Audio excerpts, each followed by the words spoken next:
hermanos.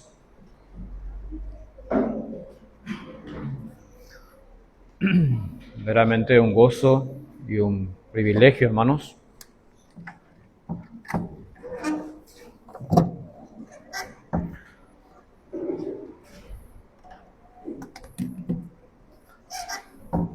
No sé si se me hace nomás o se escucha más fuerte ahora nuestras voces después de la mejora.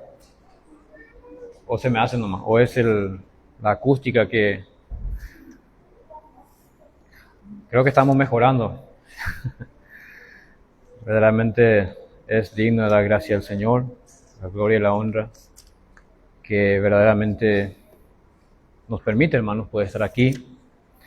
Podemos disfrutar de la compañía de los unos de los otros. También venir a alabarle, glorificar su nombre. Verdaderamente escuchar estos hermosos himnos, estas hermosas canciones, hermanos, que si bien el objetivo central es la adoración, la alabanza a nuestro Dios, pero también se produce una paz, una armonía, un descanso en nuestro ser, de parte nuestra. No sé si a mí no me sucede o a todos les sucede lo mismo, hermanos, que eso es lo que produce cuando elevamos nuestras voces, nuestra gratitud al Señor, ¿verdad? Que recibe nuestra alabanza, pero también a la misma vez, también nosotros somos fortalecidos, somos llenados, ¿verdad? De su gracia, de su misericordia, para que de esa manera se cumpla el propósito, ¿verdad? De llevar gloria al Señor.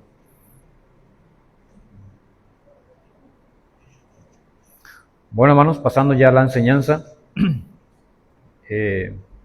vamos a estudiar nuevamente el libro de los Efesios. Si me acompañan, hermanos, la epístola a los Efesios. Estamos en el capítulo 1, hace varios domingos atrás.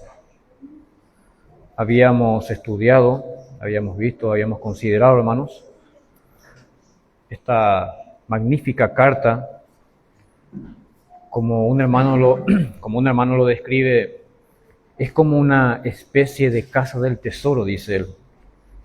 ¿Por qué?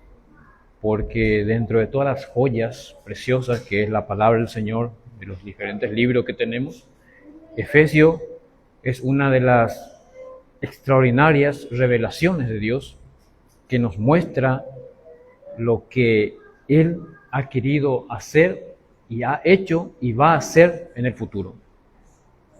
Así como también en el libro de los Romanos contemplamos cómo Dios, diríamos, va sacando la cortina, así por así decirlo, y nos muestra, ¿verdad?, lo que Él se ha placido mostrarnos. Es por eso el libro de los Efesios también es considerado como el misterio revelado, ¿verdad?, para la iglesia. Porque un misterio, si no fuese revelado, ¿verdad?, seguiría siendo un misterio. Pero sabemos que el misterio es la iglesia y los planes eternos de Dios, que se ha placido revelarnos y mostrarnos, ¿verdad?, lo que el Señor ha llevado a cabo en su plan divino.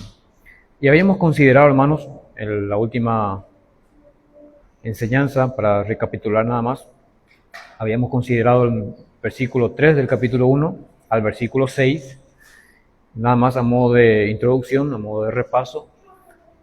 Habíamos dicho de que el Señor nos ha bendecido con todas bendiciones espirituales en los lugares celestiales en Cristo Jesús. Ahora, una de las primeras bendiciones que es mencionada, espirituales y celestiales, es que hemos sido escogidos antes de la fundación del mundo. Y qué profundo es qué profundidad tiene estas palabras, hermanos, ¿verdad? El ser escogido. Y nos lleva a pensar o nos lleva a mirar hacia atrás, ¿verdad?, en la eternidad, de lo que Dios se había placido hacer, se había determinado hacer en el decreto trinitario, ¿verdad?, las tres personas de la deidad, elaborando este plan divino, que se ha placido escogernos, elegirnos a cada uno. Imaginar nada más, hermanos, de millones el Señor ha seleccionado en su infinita gracia y misericordia. Y muchas veces para la mente humana, natural, si bien el simple hecho de pensar que Dios escoge a personas, también automáticamente el hombre piensa de que el resto ha destinado ya para perdición eterna, que ha preparado ya para perdición.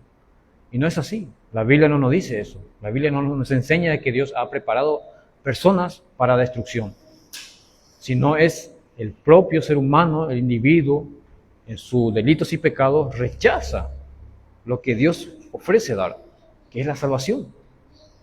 Es por eso que el hombre va a la condenación por su propio rechazo, por su propia negación ante el mensaje del Evangelio, ante Dios, ante lo que Dios ofrece. Segunda de Pedro 3 nos dice, 9, de que Dios no quiere que ninguno perezca, sino que todos procedan al arrepentimiento. Ese es el deseo de Dios. Pero ¿cuál es la realidad, hermanos? ¿Verdad? De que esto no es posible, porque hay hombres y mujeres en todo el mundo, en diferentes tiempos, épocas, que han rechazado el mensaje del Evangelio y han ido a la condenación eterna y siguen yendo. Pero qué privilegio, hermanos, para nosotros comprender que Dios nos ha escogido antes de la fundación del mundo, nos ha elegido de entre millones de millones, en su soberana gracia, se nos ha placido elegirnos para su gloria, para ser parte de ese plan divino que ha elaborado el Señor y que se va a consumar cuando llegue la consumación de todas las cosas. Entonces hemos sido escogidos, hermano. Y en esta elección de Dios también está la responsabilidad del hombre. Esto no implica que el hecho de que nos haya escogido, el hombre no tenga responsabilidad. Nosotros hemos hecho nuestra parte al recibir el mensaje del Evangelio. Es la responsabilidad del hombre también de que al escuchar el mensaje recibe, acepta, arrepentido de su pecado, recibe el mensaje de salvación y es introducido en la familia de Dios, que es la iglesia.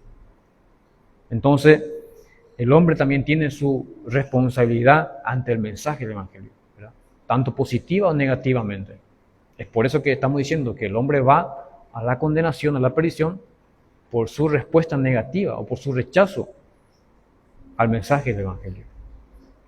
Ahora, la otra bendición que hemos visto, que hemos considerado, era la predestinación, ¿verdad? Que hemos sido ya predestinados. Elección y predestinación son dos cosas distintas, ¿verdad? Elección es que Dios ya ha escogido antes, pero la predestinación es lo que Dios ya ha hecho un predestino, que ya ha establecido un destino previo para nosotros, que es la glorificación. Y me lleva a pensar en aquella escena en donde el libro de Apocalipsis da de que aquellos millones de millones, todos los salvados de todos los tiempos, elevarán el nuevo cántico al Cordero, que digno es Él de recibir toda la gloria y la honra. Entonces hemos sido ya predestinados de antemano para ese propósito, para la gloria de Dios. También habíamos dicho que en amor, habiéndonos predestinados para ser adoptados hijos suyos por medio de Jesucristo, según el puro afecto de su voluntad. Y el versículo 6 culminamos diciendo de que para alabanza de la gloria de su gracia, con el cual nos hizo aceptos en el amado. Ahora, hermanos, todo el plan que Dios nos está queriendo mostrar, nos muestra en su palabra, todo culmina con el simple hecho y objetivo de alabanza de su gloria. El ser humano, el hombre, ha sido creado con un propósito específico, para dar gloria a Dios, para la alabanza de su gloria. Lo que ha pasado a través de la historia, desde la creación, que el pecado se había introducido en el mundo y todo se había corrompido. Y es por eso que se ejecuta el plan de Dios, promete un Salvador, es el Señor Jesucristo, llegado el cumplimiento de los tiempos, se efectúa el sacrificio del Señor y es restaurada, ¿verdad?, esa relación del hombre con Dios a través de Jesucristo. Es por eso que vemos en todos los pasajes que a través de Jesucristo, por medio de Jesucristo, solo en Cristo, tenemos el perdón de nuestros pecados y la reconciliación con el Padre. Ahora, la segunda parte del versículo 6 que dijimos, con la cual nos hizo aceptos en el amado. Ahora, hermano, esa palabra acepto o aceptación o el ser aceptados, y introduciéndonos ya al mensaje de ahora, de hoy, Dice, en quien tenemos redención por su sangre.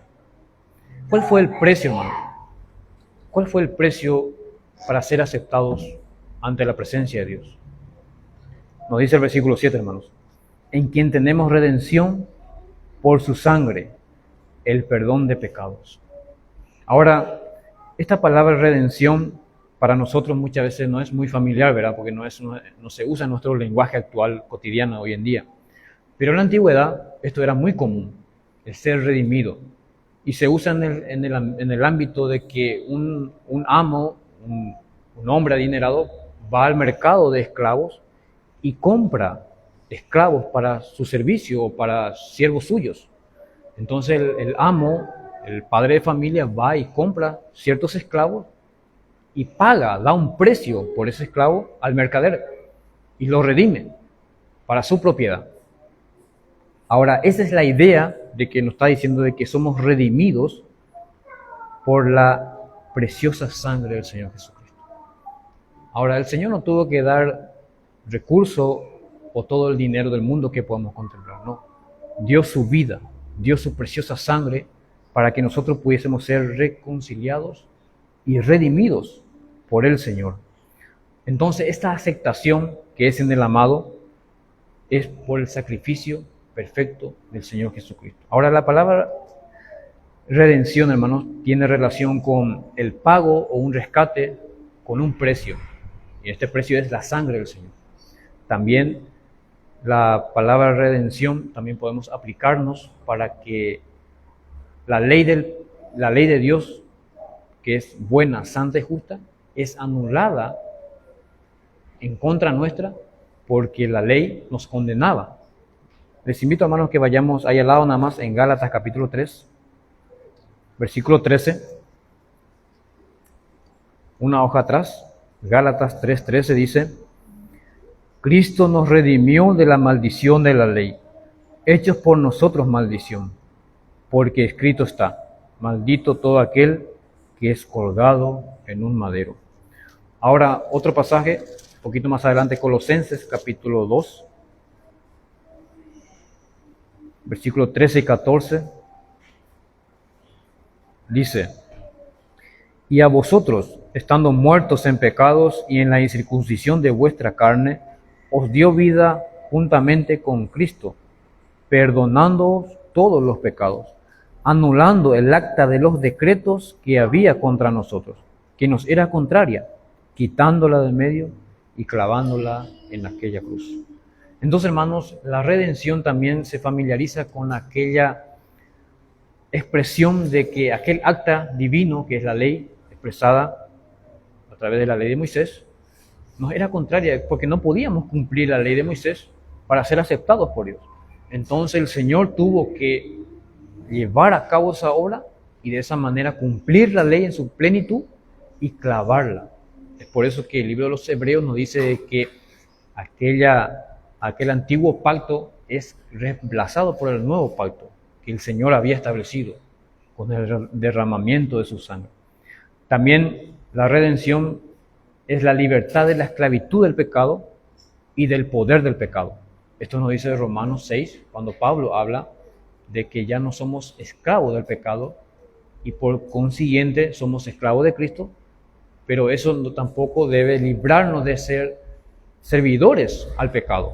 Es por eso que habla ahí, amplía Pablo de que perseveraremos en el pecado para que la gracia abunde. En ninguna manera dice que perezca esta idea, sino lo que Pablo está diciendo es que hemos sido librados, hemos sido redimidos de la esclavitud del pecado, por lo tanto ahora somos siervos de Cristo, somos esclavos de Cristo. Pablo dice: soy esclavo de Jesucristo, soy prisionero de Jesucristo. Entonces la redención tiene esta connotación, hermano, de que hemos sido redimidos, rescatados, sacados de un lugar a otro, por su sangre, el perdón de pecados. Ahora, el perdón también tiene otra connotación, hermanos, porque solamente el perdón se puede efectuar con derramamiento de sangre. No hay otro método, no hay otra forma de pagar un precio y que el pecado sea quitado y nuestras culpas sean perdonadas. Es por eso que ampliamente, nuevamente, Hebreos amplía esto en el capítulo 9 y 10, de que el sacrificio de Cristo, la sangre preciosa, borró nuestros pecados. ¿Por qué? Porque los sacrificios de la antigüedad, de los animales, no podían quitar los pecados, solamente cubrían. Y por así decirlo, se acumulaba a través de los tiempos y las generaciones los pecados de la humanidad. Llega un momento, que nos dice la Escritura, de que el Padre ya no se agradó de ese sacrificio, sino que llegado el cumplimiento de los tiempos, el Señor cumplió y quitó nuestros pecados, borró. Entonces, el perdón de nuestros pecados, hermanos, tenemos por el derramamiento de la sangre del Señor Jesucristo. El Señor tuvo que derramar hasta la última gota de su sangre en expiación. Es por eso la figura del Antiguo Testamento del derramamiento y la salpicadura de la sangre en el altar como figura y símbolo de que cubría los pecados del sumo sacerdote y del pueblo, pero solamente cubría, hermanos.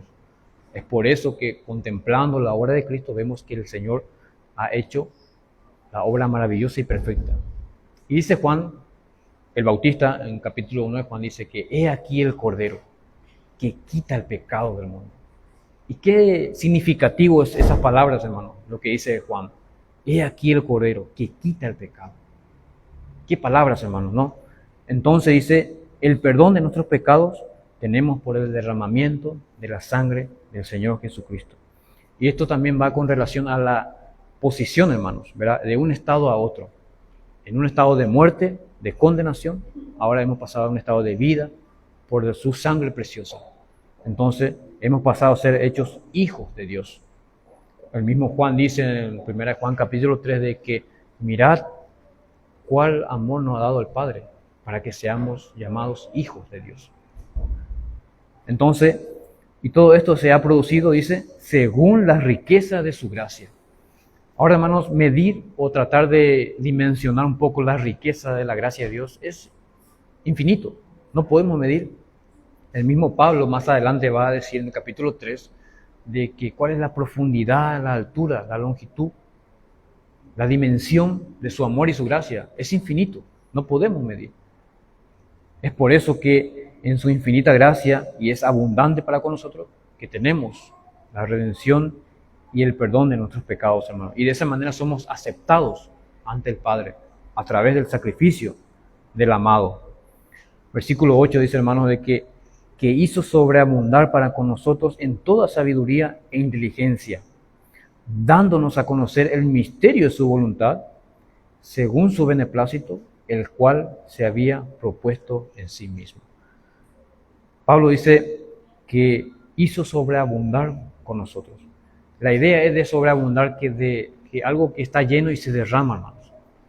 El mismo Santiago también dice que, usando la misma idea, la misma figura, de que si alguno tiene falta de sabiduría, pídala a Dios, el cual da abundantemente y sin reproche. Abundantemente, dice.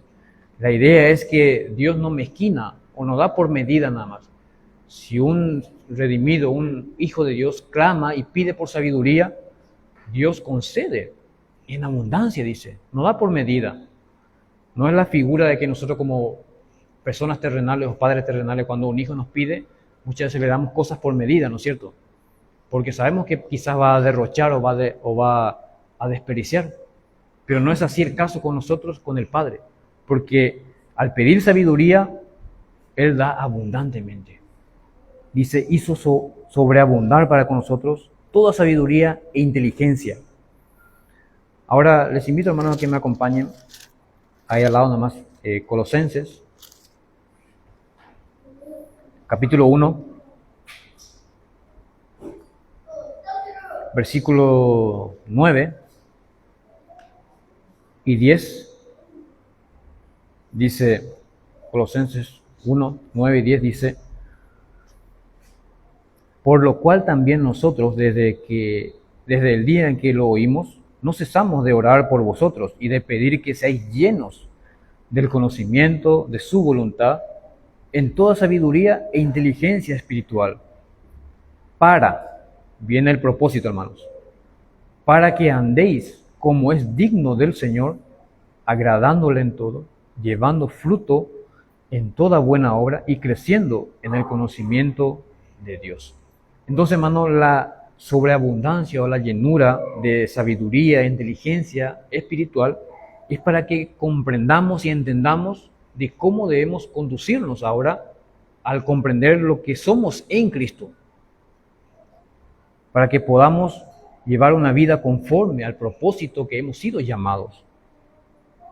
Pablo dice en 2 Timoteo de que hemos sido llamados con llamamiento santo, no cualquier llamado, hermanos, un llamamiento santo, dice, sublime, dándonos a conocer el misterio de su voluntad. Podríamos decir, hermanos, podríamos resumir en esta porción, en este pasaje, todo el compendio de lo que involucra Efesios, que nos da a conocer el misterio de su voluntad. Porque todo esto, lo que estamos viendo, era un misterio escondido. Y Pablo dice también en capítulo 3, cuando vamos a ver más adelante, de que este misterio no había sido revelado antes a los antiguos, que había sido escondido, pero que ahora es dada a conocer a sus apóstoles, a sus santos profetas, que era la revelación de la iglesia, la manifestación visible en el mundo, la iglesia de Cristo. Y este conocimiento, este entendimiento que Pablo nos dice acá, hermanos, se había propuesto en sí mismo, dice. El Padre lo había establecido así, en su soberana voluntad, en su soberana decisión de darnos a conocer, hermanos. Porque podríamos decir, el Señor podía habernos salvado, rescatado y dejarnos ahí. Pero no, hermanos. En su infinita gracia y misericordia se ha placido, se ha agradado revelarnos, ¿verdad?, lo que ha hecho en el pasado, en la eternidad pasada, por así decirlo, y lo que desea hacer para que de esa manera, entendiendo y comprendiendo, hermanos, podamos verdaderamente dimensionar la magnitud de lo que significa eso, que tenemos un llamamiento santo, ya hemos sido elegidos de la eternidad y que ahora estamos caminando en una nueva creación, ¿verdad?, que es en Cristo, y como tales debemos honrar y glorificar ese llamado. Es lo que el Señor quiere y nos está mostrando, hermanos, dándonos a conocer el misterio de su voluntad, según su beneplácito, el cual se había propuesto en sí mismo. Versículo 10 dice, de reunir todas las cosas en Cristo, en la dispensación del cumplimiento de los tiempos, así la que están en los cielos como la que están en la tierra. Al pensar en esta porción, automáticamente por ahí pensamos también directamente ya en lo que vendría a ser el milenio, ¿verdad? En aquel periodo de tiempo en donde el Señor Jesucristo va a establecer su reinado milenial, literal, física, aquí en la tierra, y va a poner orden.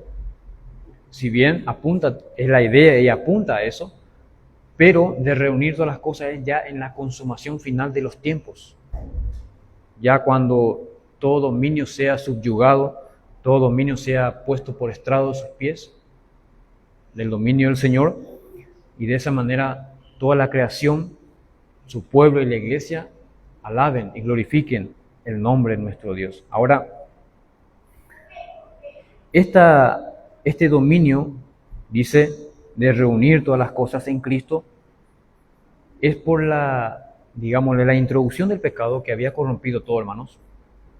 Y si bien la creación se ha corrompido de tal manera que el plan divino de Dios sigue su curso y va a establecer un orden definitivo después. Hoy en día, el mundo como lo conocemos, ¿verdad?, está en desobediencia a Dios, está en rebelión con Dios, y aún no están las cosas reunidas en Cristo, porque hay diferentes pensamientos, diferentes opiniones y diferentes miradas de las cosas. Pero cuando llegue el tiempo establecido, dice, de que va a reunir todas las cosas en Cristo. Acompañen, hermanos, Filipenses, ahí al lado nada más. Capítulo 2, dice, hablando de la humillación y exaltación del Señor, dice, por lo cual Dios también le exaltó hasta lo sumo, versículo 9, 2:9, y le dio un nombre que es sobre todo nombre, para que en el nombre de Jesús se doble toda rodilla de lo que están en los cielos y en la tierra y debajo de la tierra, y toda lengua confiese que Jesucristo es el Señor, para gloria de Dios Padre. Entonces, hermano, el propósito del Padre es reunir todas las cosas en Cristo, para que de esa manera el Hijo sea glorificado, el Padre sea glorificado.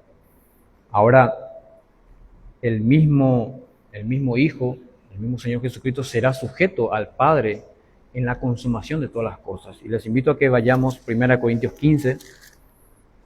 1 Corintios 15 dice: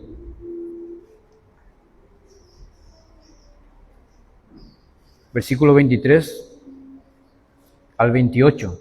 1 Corintios 15, 23 al 28. Dice: pero cada uno en su debido orden. Cristo, las primicias, luego lo que son de Cristo en su venida. Luego el fin, cuando entregue el reino al Dios y Padre, cuando haya suprimido todo dominio, toda autoridad y potencia, porque preciso es que Él reine hasta que haya puesto todos a sus enemigos debajo de sus pies. Y el postrer enemigo que será destruido es la muerte, porque todas las cosas las sujetó bajo de sus pies. Y cuando dice que todas las cosas han sido sujetadas a Él, claramente exceptúa aquel que sujetó a Él todas las cosas. Versículo 28. Pero luego que todas las cosas le estén sujetas, entonces también el Hijo mismo se sujetará al que le sujetó a Él todas las cosas, para que Dios sea todo en todos. Entonces, hermanos, el plan divino que Dios ha establecido de la eternidad hasta la eternidad es llevar a cabo de reunir todas las cosas en Cristo, de que todo dominio sea suprimido, toda rebelión y la muerte misma sea lanzada al lago de fuego, ¿verdad? Y cuando todo se haya consumado y la gloria y la honra sea para el Cordero, el mismo Hijo, dice, como nos dice Pablo en 1 Corintios, se sujetará al Padre, para que se vuelva al estado original, por así decirlo, del inicio de la creación de todas las cosas. Entonces vemos, hermano, lo extraordinario cómo Dios ha establecido el plan, el diseño que ha llevado a cabo. Porque Dios conocía desde la eternidad que el hombre caería en pecado, se iba a rebelar contra Dios, y también Satanás jugando un papel importante, ¿verdad?, en los planes de Dios, que Dios tiene controlado las cosas, ¿verdad?, que se levantaría contra Dios. Y eso vemos ya en el Apocalipsis, cuando las naciones, el enemigo, el diablo, utiliza a las naciones, a los poderosos, para que se levante contra Dios, contra el Cristo. Dice que el Señor, con su resplandor de su gloria, los destruirá, dice. Entonces, vemos la magnífica obra del Señor, hermanos, que el propósito de todo esto es de reunir todas las cosas en Cristo en la dispensación del cumplimiento de los tiempos, llegado el cumplimiento de los tiempos. Para que nosotros entendamos un poco, hermanos, es que Dios nos da el cumplimiento de los tiempos, o los tiempos, porque para Dios no hay tiempo. Dios es eterno, está fuera de la esfera del tiempo. Entonces para Él siempre es un presente continuo, por así decirlo, para comprender un poco la idea. Pero para nosotros, ¿verdad?, a través de la trayectoria de la historia, decimos tiempos, dispensación de tiempos, épocas, para que podamos ubicarnos, ¿verdad?, en ciertas situaciones o en ciertos tiempos, ¿verdad? Entonces, al final de los tiempos, tenemos la idea de que al final de la consumación de las cosas, esto dará por concluido, ¿verdad?, que todas las cosas tributarán la gloria y la honra al Cordero, al Hijo. Versículo 11 dice: en Él, en el Señor Jesucristo, asimismo tuvimos herencia, habiendo sido predestinados conforme al propósito del que hace todas las cosas según el designio de su voluntad. Y aquí, hermanos, es hermoso, hermanos, lo que nos dice de que tuvimos herencia. En Cristo hemos tenido herencia.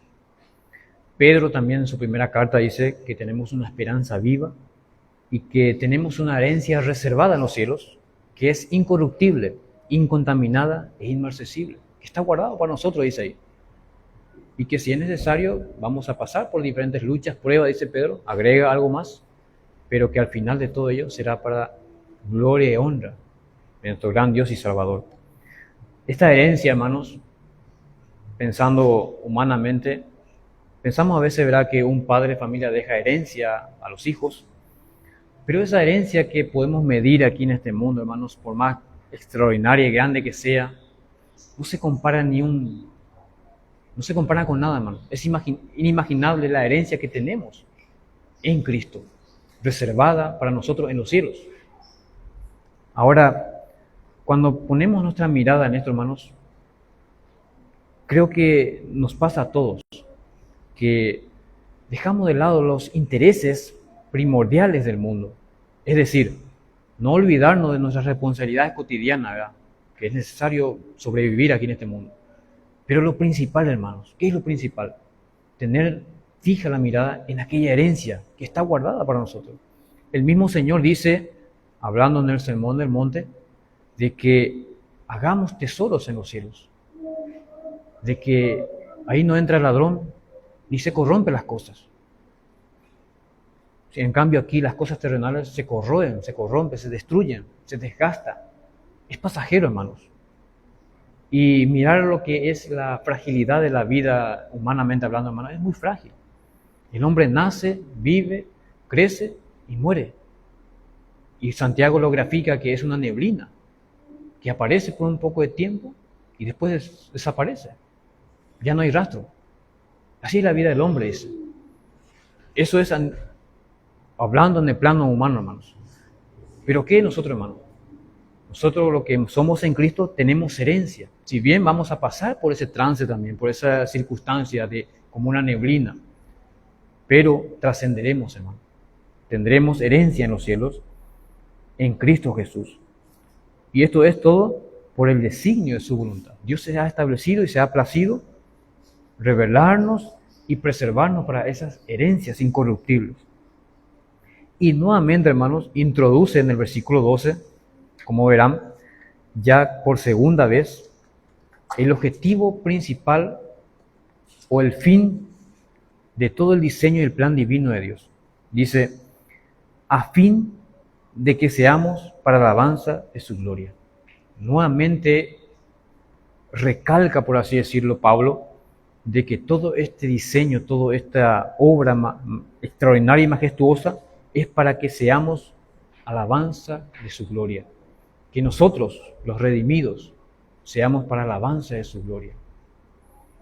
Dice, nosotros lo que primeramente esperábamos en Cristo. Pablo se hace como, digámosle, refiriéndose a él mismo y al pueblo de Israel, nosotros lo que ya esperábamos en Cristo, el remanente fiel que ha recibido el Señor, ¿verdad?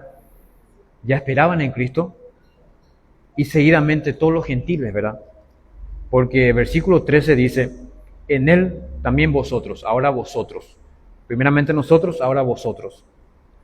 Porque comprendemos y sabemos perfectamente que la salvación proviene de los judíos, ¿verdad? Porque el Señor es descendencia de la tribu de Judá, hijo de David, ¿verdad? Según la carne. Entonces el pueblo de Israel, el remanente fiel que ya esperaba la promesa de un Salvador, ¿verdad?, se manifiesta primeramente a Él. Es por eso que dice Juan 1 de que a los suyos vino. La promesa primordial era primeramente para su pueblo, ¿verdad? A los suyos vino, pero los suyos no le recibieron, dice. Mas a todos los que le recibieron, les dio potestad de ser hechos hijos de Dios. Parecía ser un juego de palabras, ¿no? Que a los suyos vino y no le recibieron, más a todos. Es como que decir, es de rebote. No, eso no existe, hermano. Porque todo estaba diseñado en el plan divino de Dios. De que no le tomaría por sorpresa de que su pueblo le iba a rechazar, pero sin embargo redimiría un pueblo celestial, un grupo de salvados de todos los tiempos que es la iglesia. Entonces, nosotros formamos parte de esa familia gloriosa.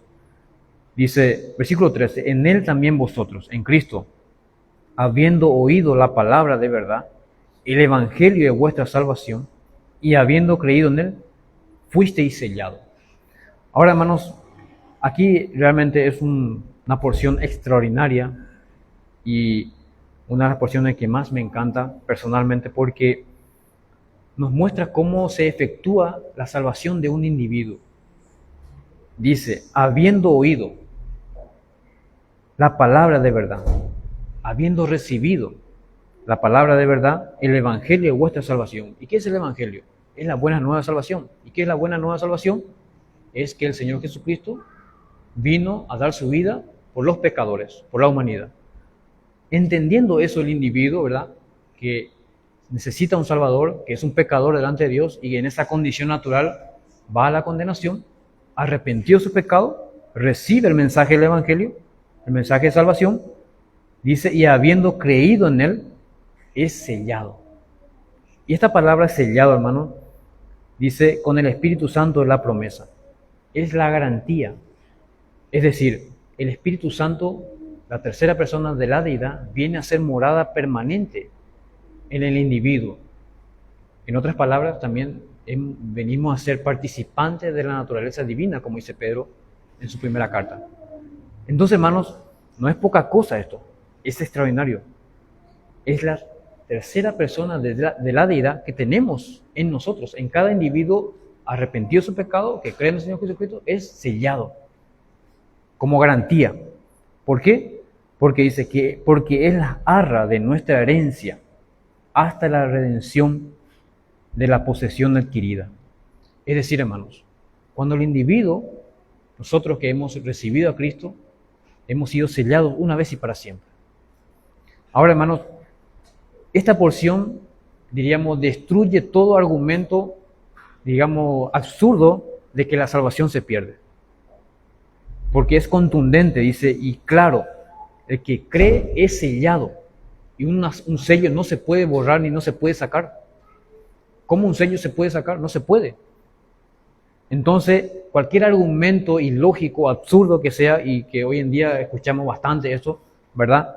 Esto, con un solo versículo podemos destruir ese falso argumento, hermano, de que el hombre puede perder su salvación, que Dios puede quitar su salvación de un individuo que ha creído, se ha arrepentido, y por un pecado cometido, el individuo sea condenado nuevamente.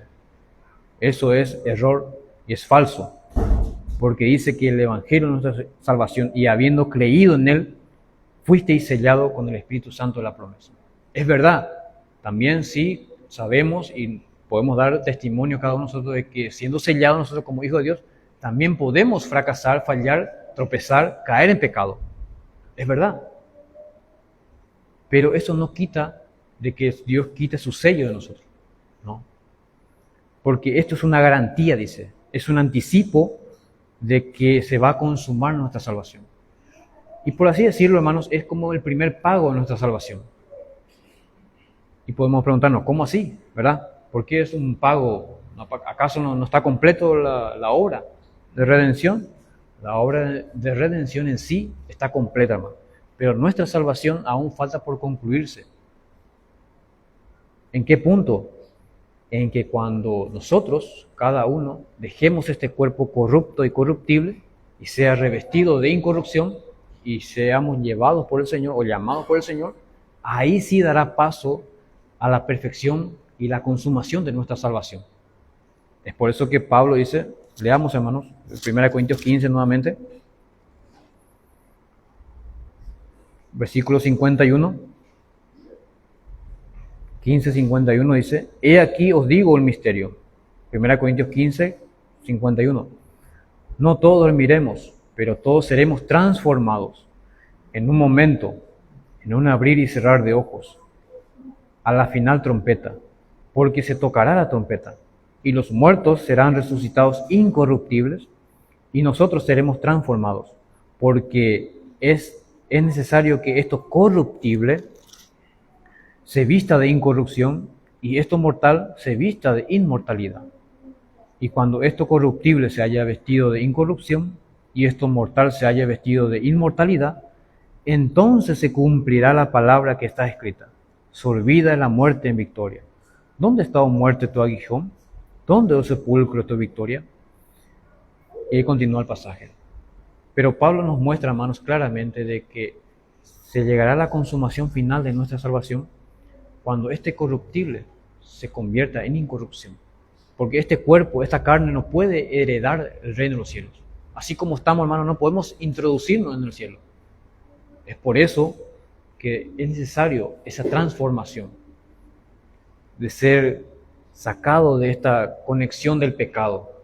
Si bien ya no tenemos dominio sobre el pecado, o el pecado no tiene dominio sobre nosotros, pero sí aún estamos en este cuerpo pecaminoso que debe ser transformado.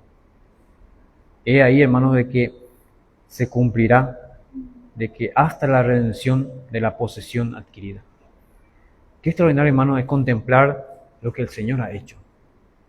Y cómo pudimos saber, ¿verdad? Si Dios nos ha placido revelarnos esto, ¿cómo sabríamos, no? Entonces, en su gracia, en su misericordia, nos ha revelado, nos ha mostrado cómo se ha producido, ¿verdad? Todo esto para que de esa manera andemos como es digno de nuestro llamamiento, hermanos, ¿verdad? Para gloria suya. Y nuevamente, por tercera vez, hermanos, termina esta porción recalcando una vez más, dice, para alabanza de su gloria. La segunda parte del versículo 14, para alabanza de su gloria. Nuevamente, hermanos, todo el diseño de Dios, lo que ha querido mostrarnos y ha hecho, es para alabanza de su gloria. Entonces, hermanos, comprender esto y entender un poco más de las bendiciones espirituales en Cristo que tenemos, ¿verdad? De que hemos sido elegidos, hemos sido ya un destino previo, ya asegurado, y teniendo bendiciones espirituales que nos esperan allá, incorruptibles, herencias, y de que la seguridad máxima que tenemos que vamos a llegar allá, ¿cuál es? Que tenemos la garantía de que somos hijos de Dios. El mismo Pablo dice a los Romanos capítulo 8 de que el mismo Espíritu da testimonio a nuestro espíritu de que somos hijos de Dios. Cada uno de nosotros podemos dar testimonio o fe de esto, ¿verdad? Que es así. Pero la exhortación o el ánimo que Pablo nos muestra, hermano, acá, es que así como el Señor se ha placido revelarnos lo que ha hecho, también nos anima, nos exhorta a que caminemos como es digno de nuestro llamado. Que Cristo es la cabeza de la iglesia y nosotros como su cuerpo, como su esposa, debemos de darle la gloria y la honra que solamente Él se merece. Entonces, hermanos, concluyendo hasta aquí la porción, que a la luz de la palabra, que el Espíritu Santo pueda obrar en nuestros corazones, darnos el discernimiento y el entendimiento, para que de esa manera, conforme a lo que vamos profundizando en su palabra, en el conocimiento, podamos verdaderamente dar gloria a nuestro Dios en todo nuestro ser, para que se produzca el objetivo que Dios desea de nosotros, de dar gloria y alabanza para su gracia. Cerramos con una oración, hermanos. Bendito Dios y Padre Celestial, gracias te damos, Señor, por este día, gracias, Señor, por este momento tan especial que hemos podido abrir tu palabra en esta mañana y hemos podido contemplar, Señor, las inescrutables y maravillosas riquezas que tenemos en Cristo Jesús. Estas bendiciones espirituales que tenemos, que están reservadas para nosotros en los cielos, y que ahora ya en esta vida presente podemos ya disfrutar un poco de ella a la luz de profundizando y entendiendo el valor y el significado de la obra del Señor Jesucristo hecha en nuestras vidas, para que de esa manera anhelemos y atesoremos lo que somos en Cristo Jesús, para que de esa manera nuestras vidas rindan fruto y lleven gloria a tu nombre, Señor. Gracias por tu palabra, Señor, expuesta esta mañana. Te pido, Señor, que tu Santo Espíritu, que está en nosotros y en medio nuestro, que pueda obrar a través de tu palabra y pueda darnos mayor entendimiento y discernimiento de lo que hemos considerado esta mañana, Señor. Para que de esa manera toda nuestra vida y todo nuestro ser, en nuestro andar diario, pueda ser un olor grato ante tu presencia, Señor. Que llevemos frutos para ti, Señor. Gracias por la presencia de cada uno de mis hermanos. Bendice la vida de cada uno de ellos. Ahora, Señor, te rogamos de tu cuidado al salir de aquí y de lo que continúa la semana, Señor. Te lo agradecemos, Señor, y encomendamos todo en tu mano, en el glorioso nombre de Cristo Jesús. Amén y amén.